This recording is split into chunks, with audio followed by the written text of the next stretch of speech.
نبی کریم صلی اللہ علیہ وسلم کے دنیا سے پردہ فرمانے کے بعد حضرت بلال حبشی رضی اللہ تعالی عنہ شام چلے گئے اور وہیں بس گئے۔ ایک عرصے کے بعد خواب میں نبی پاک صلی اللہ علیہ وسلم کی زیارت ہوئی اور فرمایا، بلال ہمیں ملنا کیوں چھوڑ دیا؟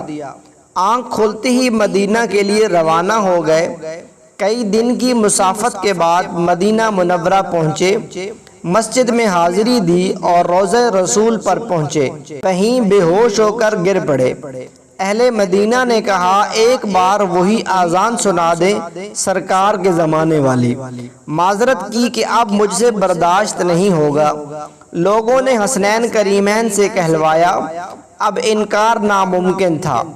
اذان شروع کی تو اہل مدینہ رو پڑے، دل قابو میں نہ رہے۔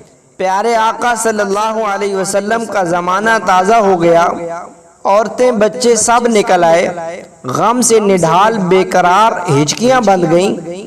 جب کہا اشہد ان محمد رسول اللہ، لوگ چیخیں مار کر رونے لگے۔ حضرت بلال رضی اللہ تعالی عنہ کی نظر منبر رسول پر پڑی۔ منبر خالی تھا، سرکار نہیں تھے۔ خالی منبر دیکھ کر گر پڑے، بے ہوش ہو گئے۔ اذان مکمل نہ کر سکے، ہوش میں آئے تو اٹھے اور روتے ہوئے شام کی طرف روانہ ہو گئے۔